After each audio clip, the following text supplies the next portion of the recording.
Well, welcome back. As you can see from both the fact that walls have been broken and not repaired, and the fact that I am broke, almost, yeah, someone managed to rob me last night. However, and I know this is the first thing that is on all of your minds, because it was the very first thing on mine, and I choose not to believe that any of you are mercenaries who wouldn't care. The family is perfectly safe. Jessica, Jennifer, and Johnny have not been disturbed, nor have the loyal guardians who have been protecting them all night from ravenous hordes of robberies. Literally, there are dozens and dozens of people who've died in these traps. Most of them were eaten by Yanto. Well done, Yanto. You must be extremely full. I will probably need to put you on a diet, actually. Eating people is not safe. Now, I'll just click done here and then come back through, just so that it resets the trap so I can walk over my own electric floors without killing myself. I've moved Yola up there.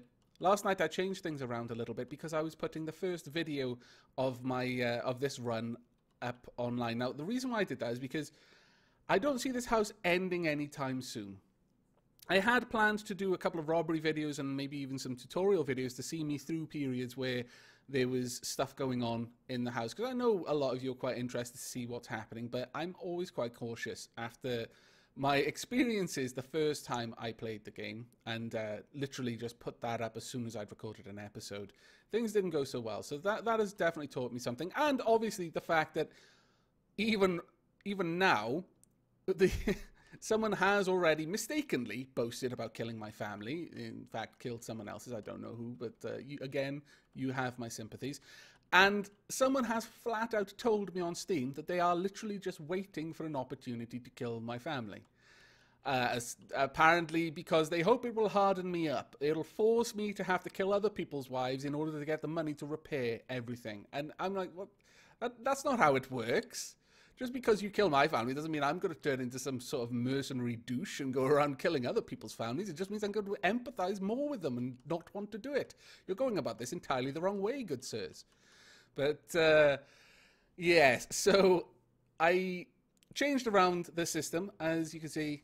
I'm not sure if I actually mentioned this on the last video I recorded, because obviously that's going to be a little while before that one goes up. But I moved things around so that it wouldn't quite go the way someone thought it would. Now, the second video that's going to be going up, now this is a bit of concern. It's rendering at the moment as it happens. The first video showed my family over here, so I was fairly content with that, because they might try to get there and they wouldn't find it. They wouldn't even find the entrance, so they might not even think that this was the same home, just a similar one. But the second video will show where I've put my family, and more to the point, it'll show them exactly what stands between them and my family. That worries me a little bit, because someone could decide to come along with the right tools. They would only actually need saws. Certainly right now they'd only need saws. They would just get down there and just burrow through the wall. And through that wall and through that wall, and then they could just attack Jennifer from behind, from her blind spot, where she's not going to be able to shoot them because they probably have a gun, because they know she would have her shotgun. In fact, if they just jumped out there, she wouldn't even have the shotgun. They'd just be able to, sorry, if they jumped out there, they'd just be able to club her to death. So I'm not really sure if there is a solution to this problem. I think it's probably part and parcel of the game, really. And it is a game at the end of the day, even though, again, I reiterate, you are not being clever, people. You're not going to turn me somehow, no matter how hard you try.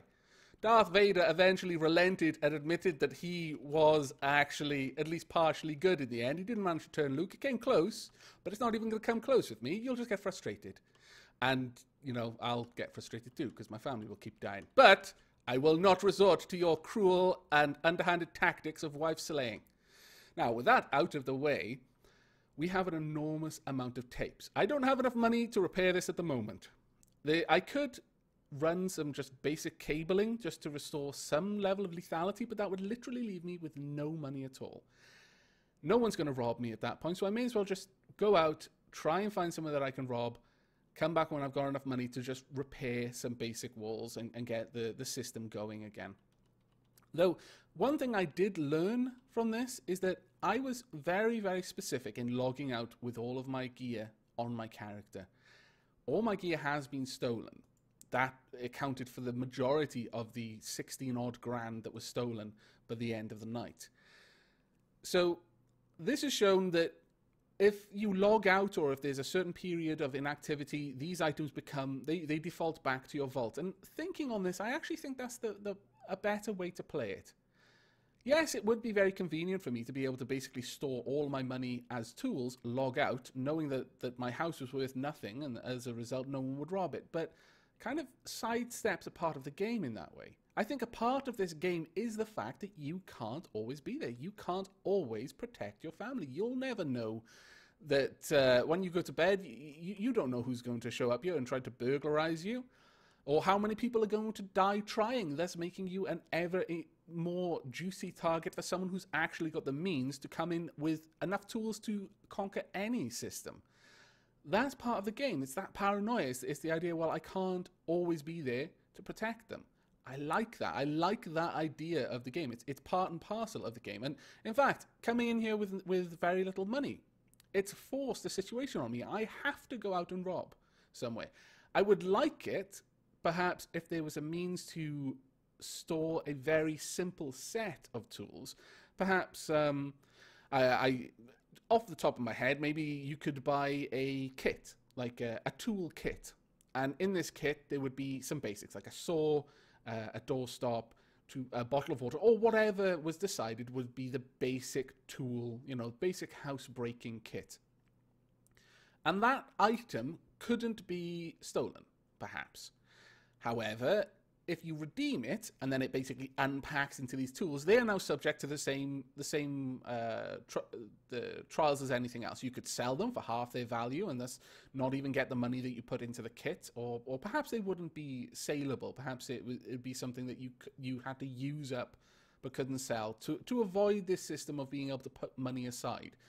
But simply to have tools to go out and actually rob a place, because I have no tools. I am forced to probably ignore a vast majority of the houses I'm going to try and burgle, because I'll see commitment traps and it'll be like, no, I'm going to look for, unfortunately, the low-hanging fruit. It's not something I'm proud of, but I don't want to leave my family. They're still safe. My pets are still safe. If I don't come back with money, they'll all starve. Well, the dogs will starve. Well, maybe even not. The dogs would probably eat the cats. And then the cats would die. The dogs would eat the cats. Then my family would probably be forced to eat my dogs. And it would be terrible. Be like Lord of the Flies. I don't want to inflict that on anyone. But that all said and done, let me show you some of the tape. I've had a gander through a few of them, and I've been thinking, let me go down a little bit further, just to show you from the last big burglary, which was down here, Kenneth W. Schumacher, all the way up here, and then all of these, just pages and pages of $100 bounties. We get up to 31 kills before someone, Donald Edward Juardo, comes in and steals the lot. He did it in 68 turns, and he probably did it all with saws. It's probably just pot luck. It was probably just a newbie. Let's have a look at how this goes. Right, okay, so, yeah, he just literally tunnels his way through. That's very interesting, okay. So he backs out. Oh, man. He breaks that power. Probably hoping that that breaks it. Decides he's going to break that one. Damn it. We almost had you. Almost. But he seemed... I'm not sure. He seemed to perhaps know his way around that. But nevertheless, that was very well done. On 5 saws, you managed to earn yourself 16 grand. Well done indeed. That's basically a profit of $14,000. Now, the thing with having a successful house is I'm going to have an awful lot of videos of people dying. And most of them are going to die in the same way that you've seen people die already. That is, Yanto is going to come at them from their blind spot. They're going to turn around and just have their face eaten off. Or they're going to be running down towards Heidi, kill her, drug the next dog, and move along that line, but eventually run out of means to drug or kill the dogs and be overwhelmed. Or just lock themselves in a corner and hang themselves. So with that in mind, I was wondering, do you want to see all these videos? Would you like me to include them? I will be watching them myself, because I'm kind of compulsive like that, if you haven't already noticed. I will even be watching the ones that don't do anything, but the ones who just leave.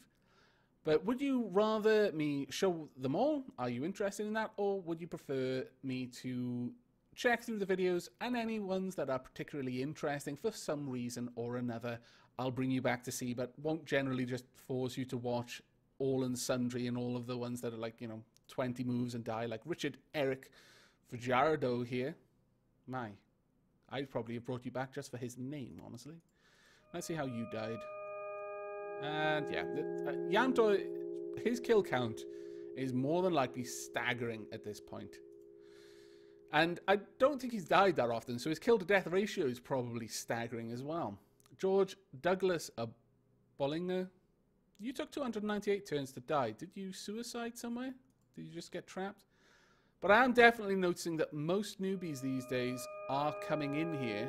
Oh, very nice. You actually pelted the cat with a brick. Pixel's going to be very angry with you. You are probably going to just lock yourself in somewhere, aren't you? Oh, no, you're being chased. Oh, okay. Well, you got out. You know what? You impress me with your resourcefulness. Where are you going now, though? Oh, you fool. You turned it off. No, don't press that one now. Oh, oh, wait, no, it's still... Oh, wait, no, yeah. You've got to stand on that one, but I think you've just doomed yourself.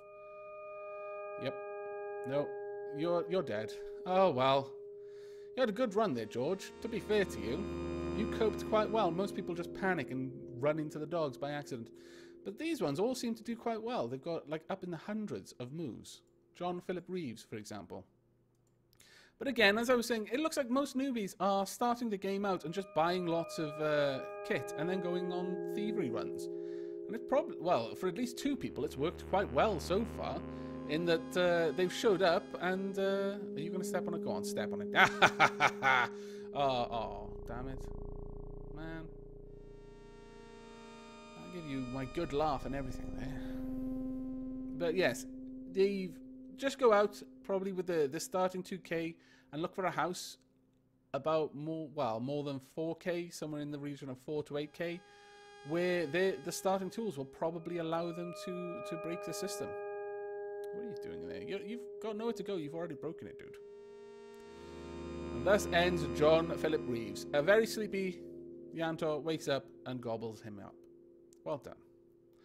But on that note, I'm going to look through the rest of these videos, and if I do find any interesting ones, I will bring you back. But again, do let me know in the comments whether you would just like to see them all, because it's no real skin off my nose. It just means I just won't pause the recording when I'm looking through them myself. So I shall see you, hopefully, in a few moments.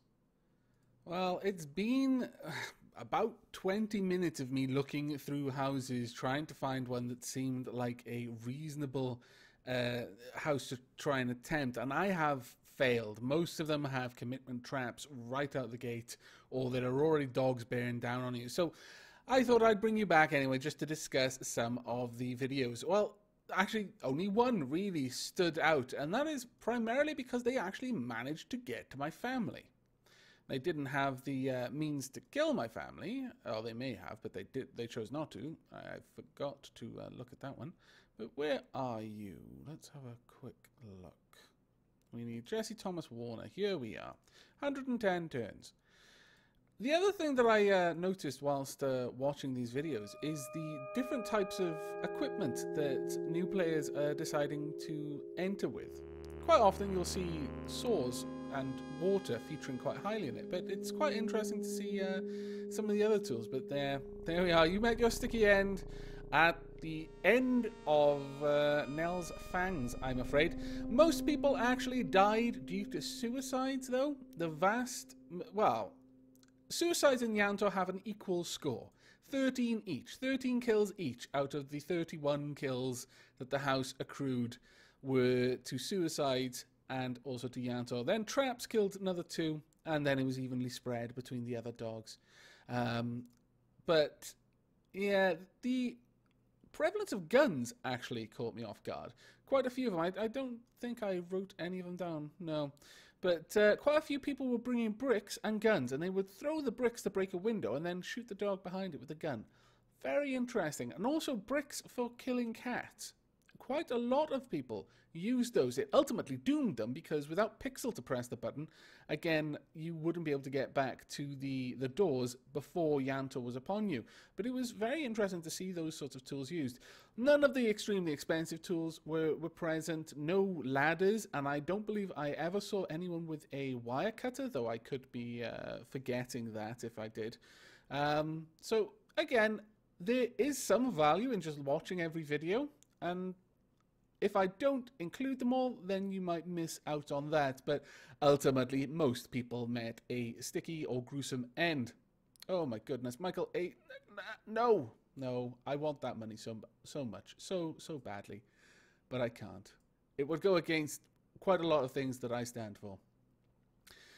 However, there are a remarkable amount of people who have tried your house, and an equally remarkable amount of people have died. If I am to die, I would like to die in the company of many others. Oh, really? Well, wow, how on earth would you do this? I guess if you stood there and stepped there, that this...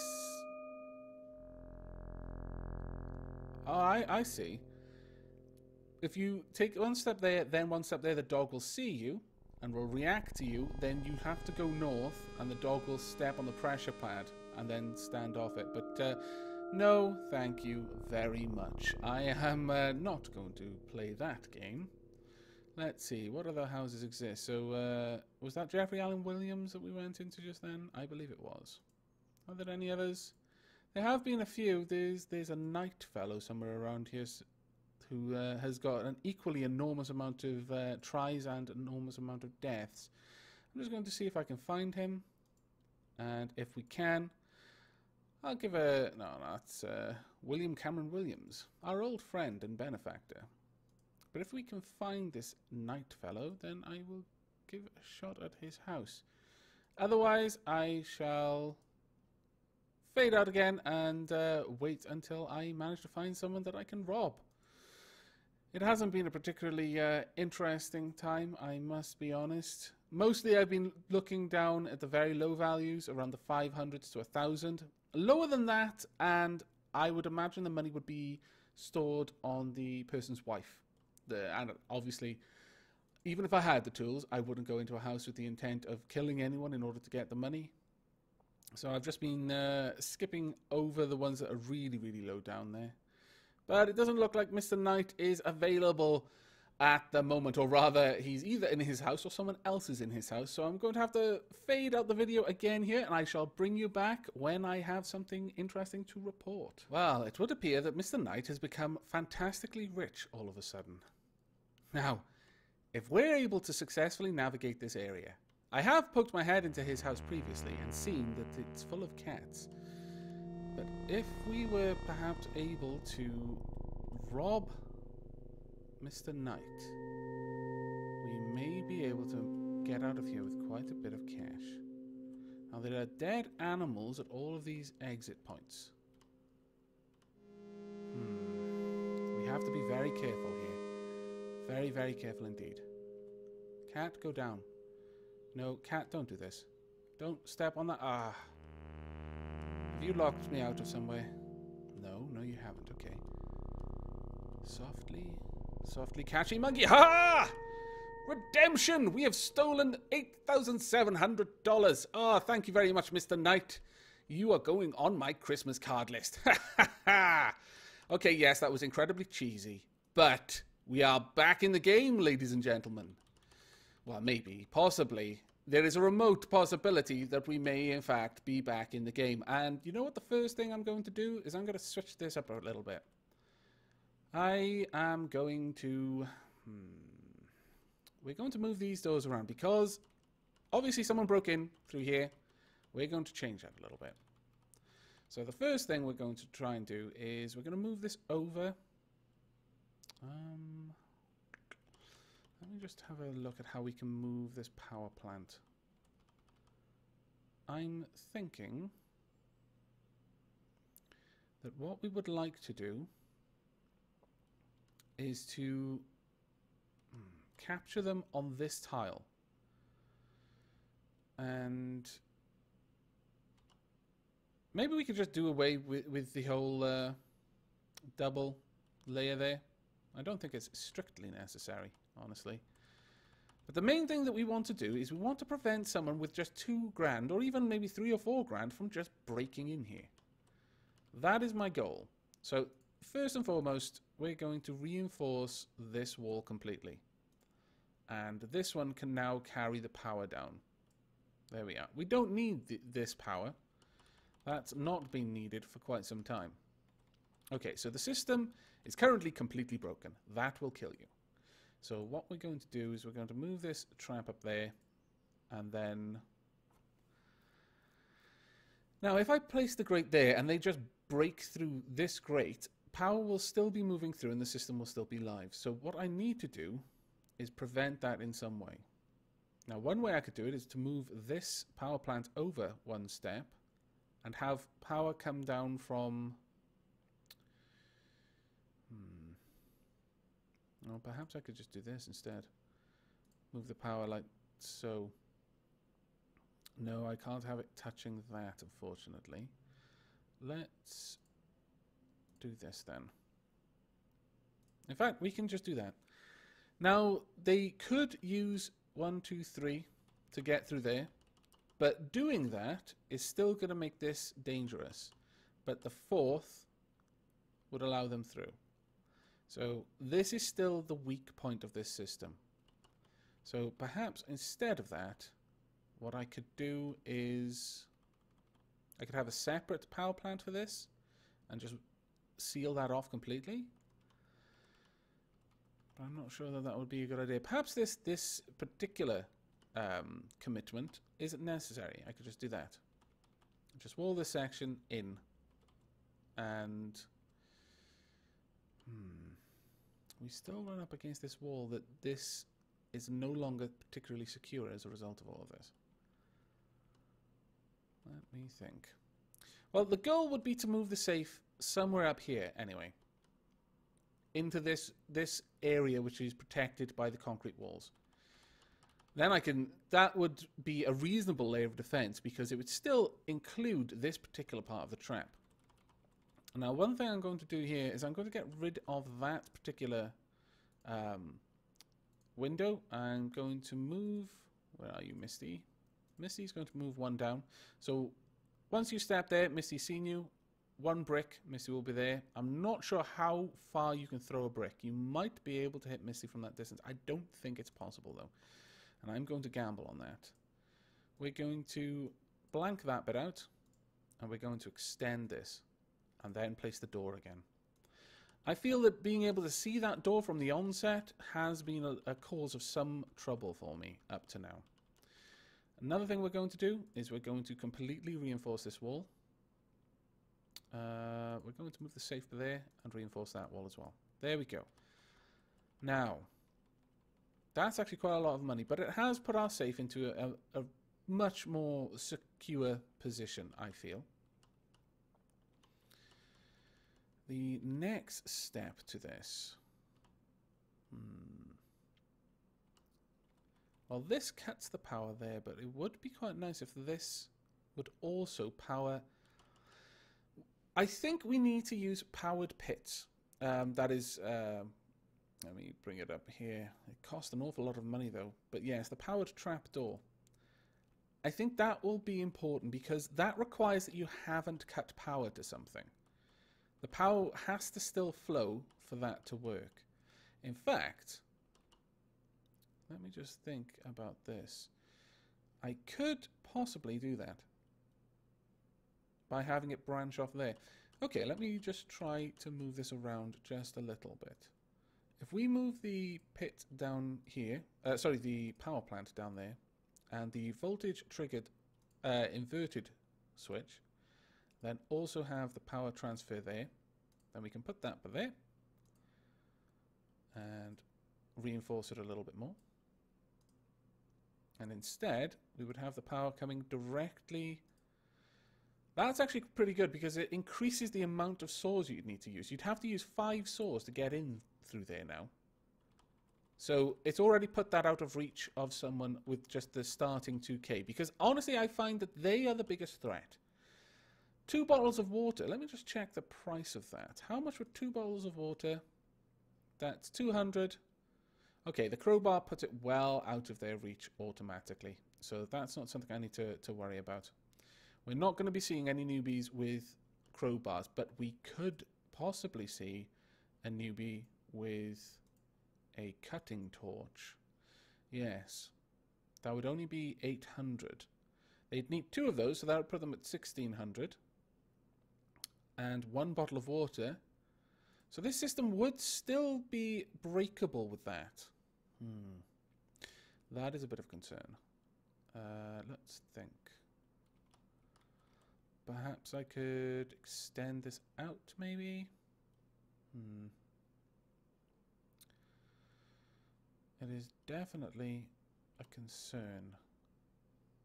However, what I could do is just get rid of that and instead have this go all the way up there. Yes, okay, this could work.